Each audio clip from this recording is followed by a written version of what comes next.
Welcome to the Unspoken Truth Podcast. My name is Joel. And I'm Sebastian. This show is about men striving to be men.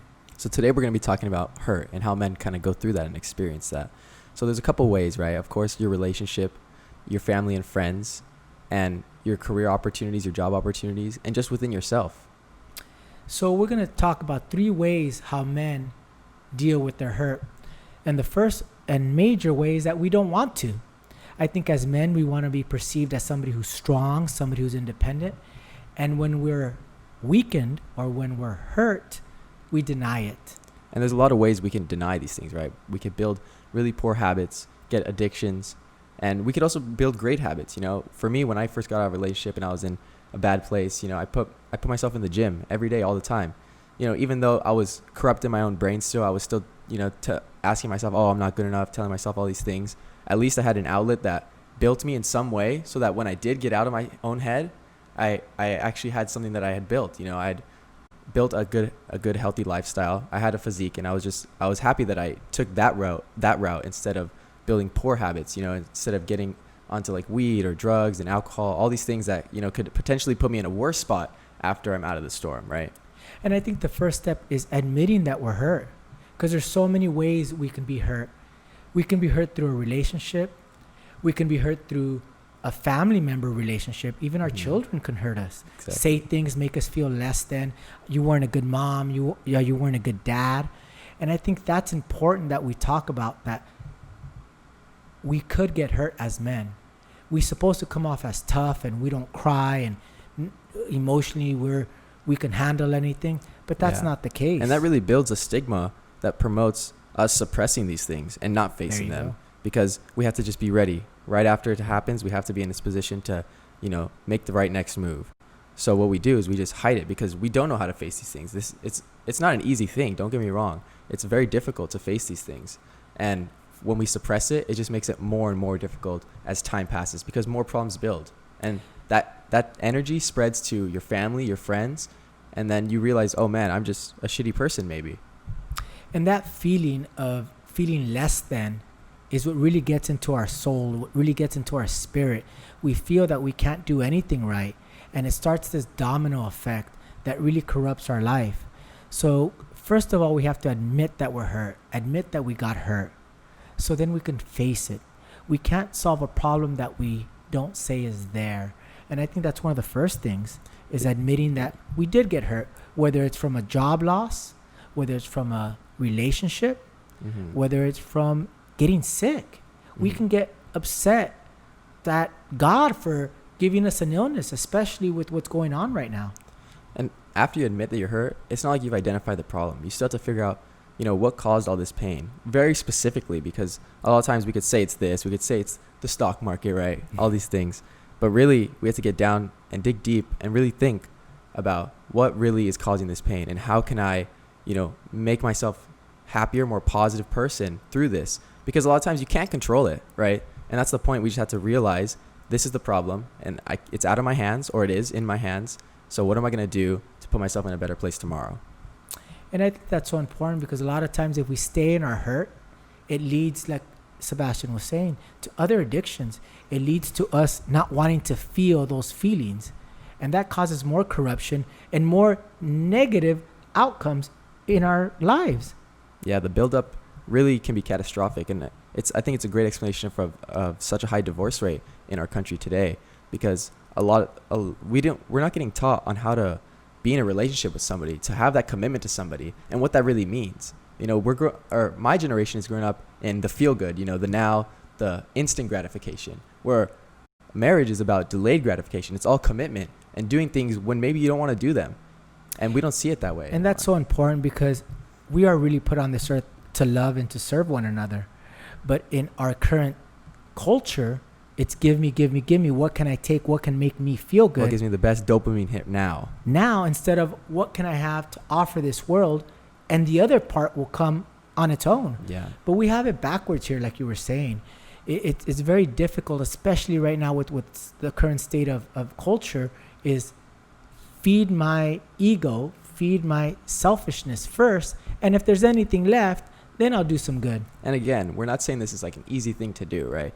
relationships, I think marriage is probably one of the hardest experiences you'll go through in life. Obviously, I don't know firsthand, but having girlfriends in the past, that commitment is so much energy and so much work, while also having to focus on your life. It is a commitment. It is a full-time job, and you have to be willing to commit to that. Because if you're not ready, then you can't. Because if you do, you think, oh, I get married and then things get better. She's mine now and I'm hers and that's it. But really, if you're a cheater, marriage is not going to fix that. You're still going to be a cheater. You're still going to take the easy route when these things take a lot of time, and there's times where there's going to be problems and you have to face them. Because if you don't, they build, and then divorce is the best option because you can't face them all at once. And if you don't face them, these things will hinder you. These things will hinder your greatness. They'll hinder your success, whatever that may mean for you. Your focus has to be on dealing with some of your own issues, dealing with yourself, the reality, the truth, unspoken truths, because these are truths that we have that we don't like to talk about. And you'll realize when you face these things, it opens up so many opportunities and avenues for you in other parts of your life, because you've found more of yourself. You can identify yourself a little more clear than you did yesterday. And people recognize that. They don't know, but people just can see it in you, that you are an independent individual. And like we said about men wanting to be strong, that'll help you build that strength and confidence in everything you do.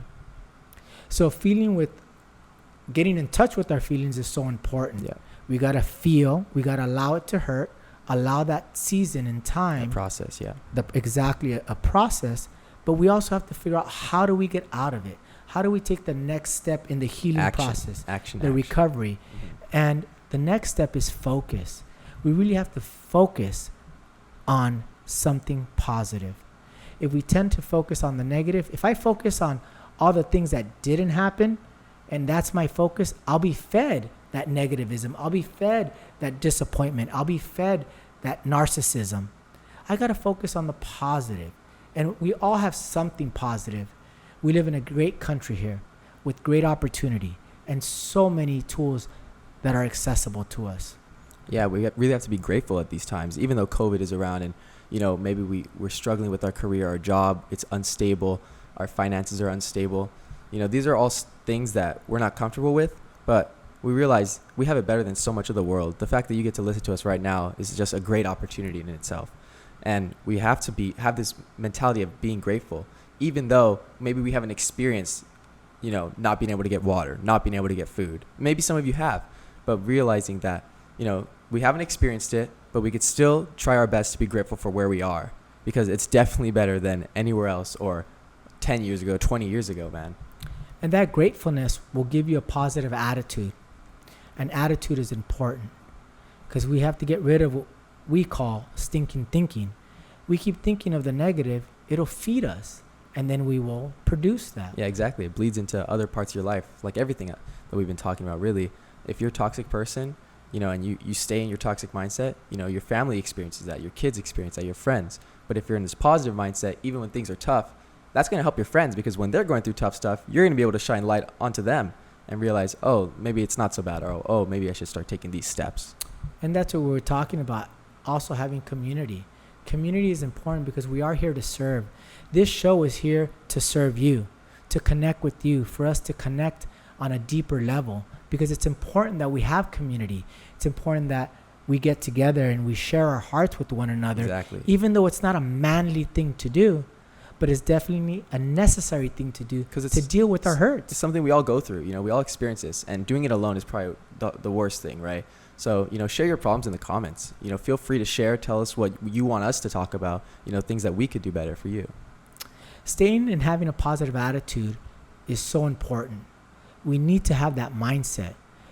Even though we're going through difficult times, if we're able to change our mindset, if we're able to pinpoint and laser focus on staying positive, the only outcome that can come from that is good, is positive. Working out, something we both enjoy, something that's really helped us through our tough times. Some of you, it might be gardening. Some of you, it might be reading, taking a walk. And all those things are so important. Be proactive in that attitude. Having that attitude is going to cause you to have an action. Yeah, and we talked a lot about, there's this initial wall that you have to face that is extremely difficult to break through. Like we've experienced going to the gym sometimes. You get off a long day of work, you had a bad day maybe or something like that. You just want to take a nap, but you realize this is my only window to go to the gym. So it's either you go or you waste that time. You sleep, you watch YouTube, whatever.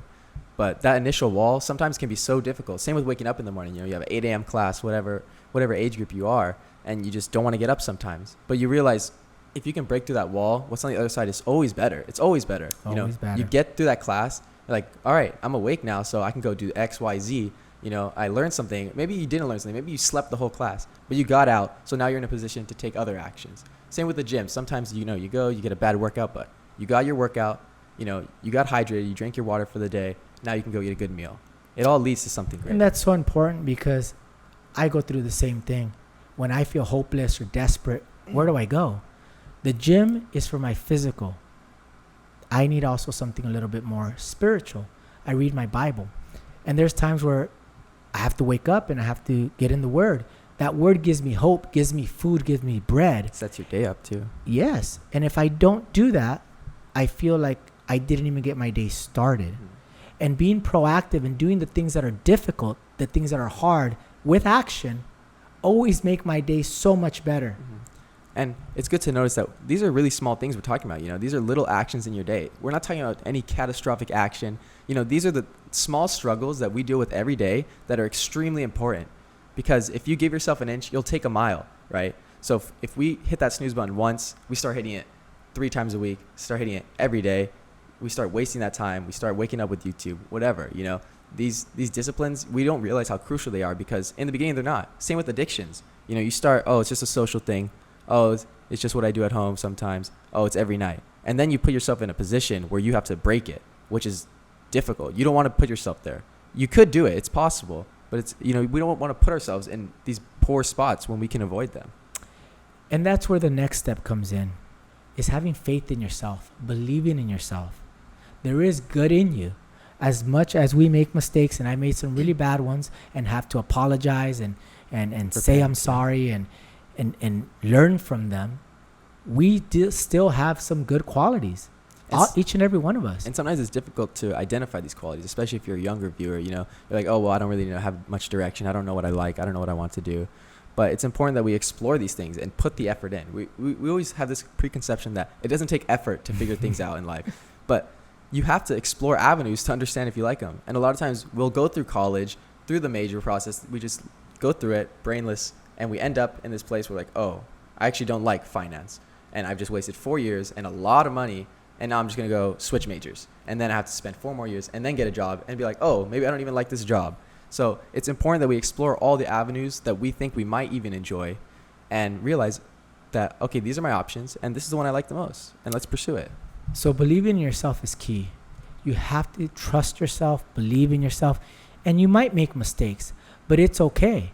You can get back up and try again. And that is the beauty and the redemption that we have, that we can try again, that we can learn, and that we can benefit from those mistakes or even those hardships.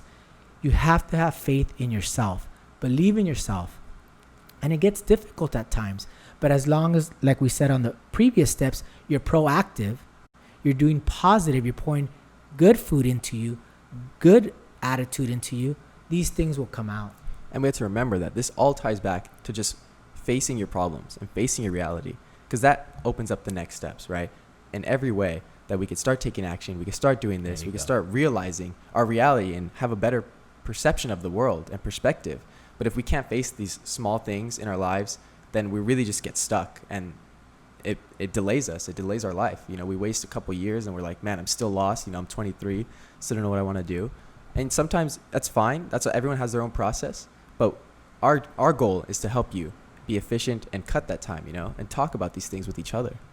And that's what we're going to end today's show. So I want you to link up with us. I want you to hit that subscribe button so you don't miss any other episode. I want you to hit that notification button and give us a thumbs up here on YouTube. I want to thank you for joining us for the Unspoken Truth Podcast. We'll catch you next time. You still pray for me, who the fuck cares about these blacks?